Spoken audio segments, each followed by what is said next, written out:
शोएब अख्तर 160 की स्पीड से बॉलिंग कैसे करवाते थे? क्या शाहीन शाह अफरीदी ने मॉडलिंग शुरू कर दी है? और न्यूजीलैंड क्रिकेट टीम ने पाकिस्तान को पैसे वापस कर दिए हैं, जो नुकसान हुआ था ज़र तलाफ़ी दे दिया है। और लॉर्ड्स का जो क्रिकेट ग्राउंड है उसमें नमाज के बाद अब सिडनी की क्रिकेट ग्राउंड में भी नमाज अदा की गई है। और ब्रेटली जो है उन्होंने ख़ास तौर पर जिक्र किया है वकार यूनिस की यॉर्कर्स का। इन सारी बातों का आज हम तफसील से जायज़ा लेंगे, इन सारी खबरों का जायज़ा लेंगे। सबसे पहले बात करते हैं शोएब अख्तर की। और शोएब अख्तर ने राज बता दिया है कि वो 160 की स्पीड से कैसे बॉलिंग करवाते थे। यानी आज तक उनका वो रिकॉर्ड ना बराबर हुआ और ना ही किसी से टूटा। जो 160 प्लस की वो बॉलिंग करवाते थे, उसके पीछे क्या ख़ास ट्रेनिंग थी, क्या ख़ास ज़ोर आजमाई करते थे, क्या वो ख़ास चीज़ें करते थे, किस किस्म की ट्रेनिंग से गुजरते थे जो वो 160 की स्पीड की बॉलिंग बड़ी आसानी से करवा देते। जी हाँ, शोएब अख्तर ने बताया कि 157-58 की बॉलें तो वो बड़ी आराम से करवा लेते थे और बड़ी रूटीन में उनकी शामिल थी 157-58 की बॉल करवाना। लेकिन 160 तक वो नहीं जा पा रहे थे और इससे आगे बढ़ने की वो कोशिश करते थे। बार बार 157-58 की स्पीड से वो बार बार एक्सीड करने की कोशिश करते थे, लेकिन हो नहीं पा रहा था। उन्होंने कहा इसके लिए उन्होंने सख्त ट्रेनिंग शुरू की और टायर बांध कर भागना शुरू किया 5-6 किलोमीटर, लेकिन फिर भी नहीं हुआ। फिर उन्होंने जो छोटी गाड़ी होती है उसको साथ बांध कर खींचना शुरू किया और उसके साथ ट्रेनिंग शुरू की और वो कोशिश की। फिर भी उन्होंने कहा 157-58 से आगे नहीं जा पा रहा था।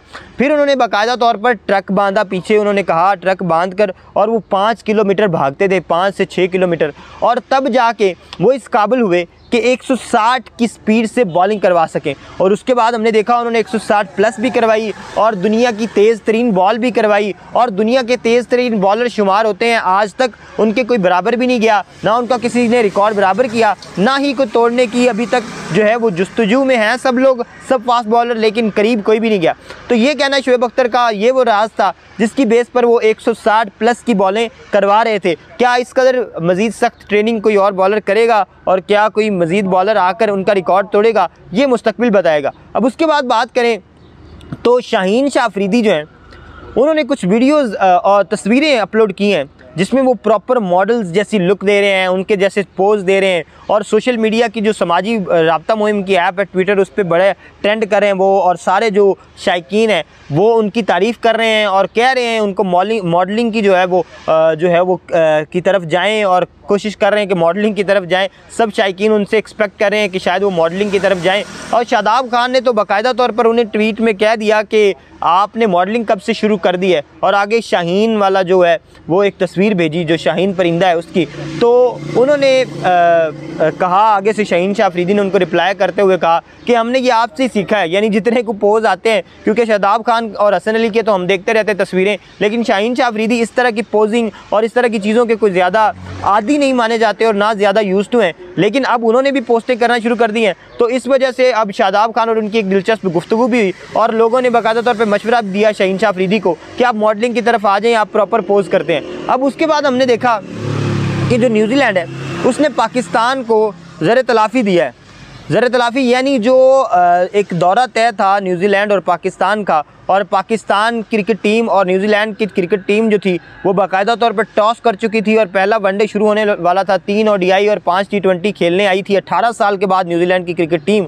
और पहला ODI शुरू होने से कुछ देर कबल जो है वो न्यूजीलैंड ने एक मैसेज थ्रेट की वजह से, और उन्होंने कहा कि वो मैसेज थ्रेट आया, इस वजह से वो टीम लेके वापस चले गए। इमरान खान साहब ने जसिंदा आर्डन को, जो उनकी वज़ीर आज़म है, मैसेज भी किया और कॉल भी की और कहा भी, गुजारिश भी की कि किसी किस्म का कोई जो है वो सिक्योरिटी थ्रेट नहीं है, लेकिन वो नहीं मानी और उन्होंने टीम वापस बुला ली। अब उससे जो पाकिस्तानी क्रिकेट टीम को नुकसान हुआ, क्योंकि इंग्लैंड ने भी उसकी वजह से दौरा कैंसिल कर दिया और रमीज़ राजा साहब ने कहा कि हम ICC तक जाएंगे और ज़र तलाफ़ी लेंगे और जो है वो इस केस को पसू करेंगे। और बड़े अच्छे ताल्लुकात है पाकिस्तान और न्यूजीलैंड के क्रिकेट बोर्ड्स के, तो उसमें थोड़ा सा मसला आया। तो अब उन्होंने जो है वो ज़र तलाफ़ी देने का मामला जो है वो ज़र तलाफ़ी दे दिया है। कुछ $1 मिलियन कह रहे हैं और एग्जैक्ट रकम नहीं बताई जा रही, लेकिन ये कहा जा रहा है कि जो भी ब्रॉडकास्टिंग राइट्स और दूसरी सारी चीज़ों में जो मसाइल हुए थे, जो नुकसान हुआ था पीसीबी को, उसका ज़रिए तलाफ़ी मिल गया पाकिस्तान को। और अब 10 जो है वो मैचेस, वाइट बॉल मैचेस जो है वो खेलने आएगी एक दफ़ा फिर से न्यूजीलैंड पाकिस्तान में।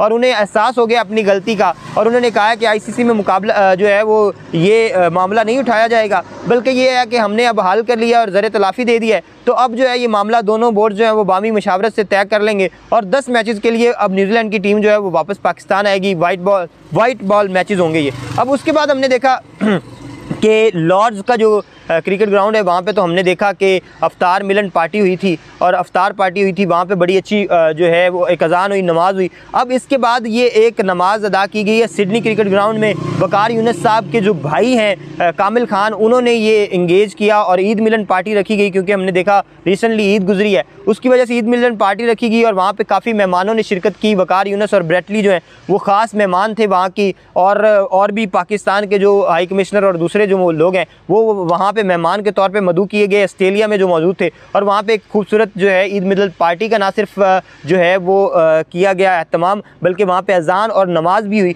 और हमने देखा लॉर्ड्स के बाद अब सिडनी के ग्राउंड में भी नमाज और अजान हुई है और अजान की आवाज़ गूंजी है। उसके बाद जो ब्रेटली है उन्होंने ख़ास तौर पर जो अपना वो उसमें वहाँ पे खिताब किया, उसमें उन्होंने वकार यूनुस की बड़ी तारीफ़ें की, और उन्होंने कहा कि अभी तक जो रिवर्स स्विंग है वकार यूनुस की वो उन्हें याद आती है, जिस कदर पेस के साथ वो यॉर्कर्स करवाते थे, ख़ास तौर पर राइट हैंडर्स को जिस कदर मुश्किलात का शिकार करते थे वकार यूनुस। वो कहते हैं कि वो काबिल जो है वो दीद है और देखने के काबिल हुआ करती थी। 416 तकरीबन विकटें ली पाकिस्तान के लिए ओडीआईज़ में वकार यूनुस ने। इसी तरह से टेस्ट में जो है वो 350 से ज़ायद विकटें ली वकार यूनुस ने। और वकार यूनुस जो है वो अपना सानी नहीं रखते, पाकिस्तानी टीम की कप्तानी भी की, और जिस तक कदर बेहतरीन यॉर्कर्स वकार यूनुस करवाते थे उसका कोई सानी नहीं है। वो समझते हैं, ब्रेटली ने कहा कि वो उन्होंने भी सीखने की कोशिश की, क्योंकि बहुत ज़्यादा पेसी थे वकार यूनुस। और ब्रेटली जो है वो भी अपनी पेस की वजह से मशहूर थे, बहुत अच्छा कैरियर और लंबा कैरियर खेला ब्रेटली ने भी ऑस्ट्रेलिया की जानिब से। और उन्होंने तारीफ़ों के बाकायदा तौर पे पुल बांधे वकार यूनुस की, पर्टिकुलरली कि वकार यूनुस की बॉलिंग से ना सिर्फ उन्होंने सीखा, बल्कि वो समझते हैं कि वकार यूनुस जो है